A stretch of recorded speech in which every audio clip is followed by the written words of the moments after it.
घोर कलयुग तब जौवन पे होगा, तभी मालिक की चर्चा भी जौवन पे आएगी। तो तब क्या होगा घोर कलयुग में? मां बेटे को सेज पे लेके सोया करेगी। ये पहला दोहा है। और आप मानो ना मानो, हम ये चीज प्रत्यक्ष देख रहे हैं, हमें ये चीज नजर आ रही है। सदगुरु की रहमत से पता चल रहा है कि ऐसा हो रहा है। 100% बहुत जगहों पे ऐसा हो रहा है। यानी 100% मतलब इस बात में कोई झूठ नहीं जो उन्होंने लिखा था।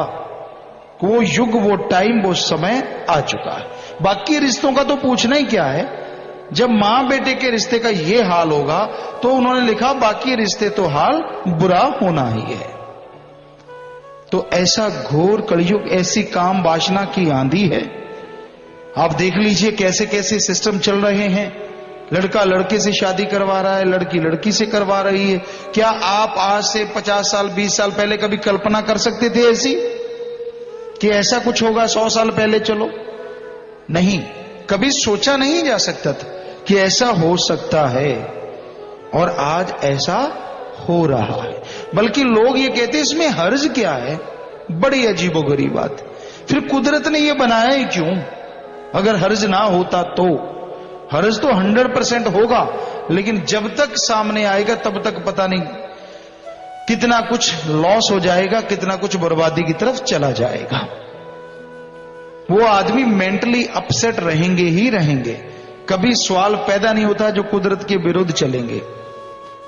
मतलब ही नहीं है कि उनका संतुलन उस तरह का हो। धीरे धीरे उस पर असर होना शुरू हो जाएगा। तो और बीमारियां पैदा होंगी, वो अलग से हैं।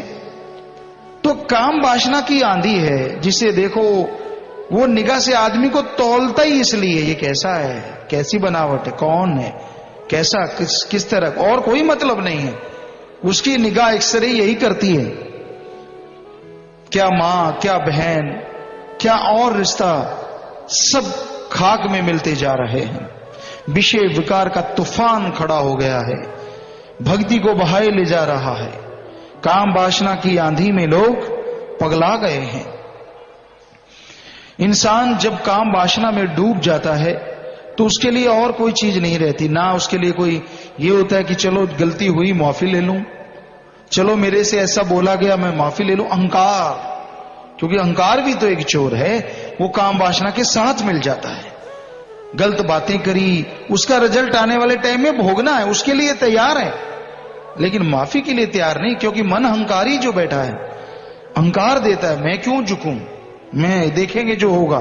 फिर देखेगा नहीं, फिर तो रोएगा, फिर तो तड़फेगा, पछताएगा उस टाइम को, लानत देगा अपने आप को कि मेरे मन ने मुझे माफी क्यों नहीं मांगने दी, मैंने अपने आप को क्यों नहीं क्षमा करवा लिया। तो काम वासना की अंधेरी तूफान उठा हुआ है, इसमें डूबे जा रहे हैं। क्या छोटा क्या बड़ा, कोई मालिक का प्यारा है जो बचा रह सकता है। जिसपे मालिक की कृपा हो, जिसपे रहमो करम हो, वो तो चाहे बच जाए। अन्यथा इसमें बह रहे हैं लोग, इसमें तड़फ रहे हैं लोग, इसमें व्याकुल हैं लोग, परेशान हैं, दुखी हैं, गमगीन हैं। लड़ाई झगड़े और जिस्म बेचे जा रहे हैं चंद रुपयों के लिए, जिस्म बिक जाते हैं। वकायदा उनके अड्डे हैं, वकायदा उनके फोन नंबर हैं, वकायदा उनके दलाल हैं जो इस तरह के कार्य को, कारोबार को बड़ा मुनाफे का, बड़े लाभ का समझते हैं। प्यारी सत्संगजियों, जैसा आपको मालूम है, वेश्यावृत्ति रोकने के लिए हमने टीमें भेजी थी, अलग अलग 25 मेंबरों की, 15 मेंबरों की, सेवादारों की टीमें भेजी। और स्टेट का नाम नहीं लेंगे, कई स्टेटों में गांव के गांव हैं, एक गांव नहीं, बहुत सारे गांव। यहां सारे गांव के घर घर में वेश्यावृत्ति चलती है। अपने सेवादार वहां गए, वो चूल्हे के आसपास बैठे रोटी खा रहे थे परिवार वाले, तो गए, पता चला कि इनके घर में ऐसे वेश्या है। उनके 3 लड़कियां थी। वो गए और उनको बोला कि ऐसे ऐसे क्या आपके यहां है। बोले एक तरह ग्राहक बन के जाना पड़ा, क्योंकि वैसे कोई पता नहीं चलता, रंग वैसा ही बनना पड़ता है उसकी थाह लेने के लिए। तो वो सेवादार बेचारे माफी भी ले रहे थे, तो वो बन के गए और कहने लगे भाई ऐसे ऐसे हमें तो ऐसे चाहिए।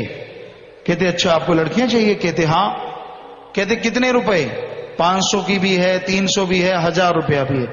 तो उन्होंने पैसा दिया। कहते वो 3 कमरे हैं, ये हमारी 3 लड़कियां ले जाओ। यानी घर में ही कमरे हैं, घर में उनके भाई बैठे हैं, घर में उनके माँ बाप बैठे हैं, वो आराम से रोटी खा रहे हैं। वो उनको ले गए, उनसे पूछा बहन आप चलो, ऐसे ऐसे पिताजी हैं हमारे। उन्होंने तो यही बात करनी थी कि गुरुजी हैं, आपको बाप बन के शादी करवाएंगे। तो उन्होंने ताड़ी मार के हंस दी। कहते हमें किस चीज की कमी? और सेवादारों ने बताया उनके घर आलीशान हवेलियां, करोड़ोंपति वो लोग। कहते हमारा तो ये बिजनेस है, सौदा चलता रहता है, यहां तो ऐसी कोई बात नहीं। तो बताइए समाज किस और जा रहा है, किस तरफ जा रहा है? उसी तरफ जिसके बारे में संतों ने, पीर पैगंबरों ने, ऋषि मुनियों ने सैकड़ों साल पहले बता दिया था कि ऐसा घोर कलयुग आवेगा। भयानक कलयुग, घोर कलयुग। यहां सब चीजों के फरकच्चे उड़ रहे हैं। काम वासना की आंधी में लोग, गुरु पीर पैगंबर किसी को नहीं बख्शते। बुराइयां जिसके अंदर आ जाएं, वो बुराइयां मिले तो खुश, ना मिले तो ना खुश।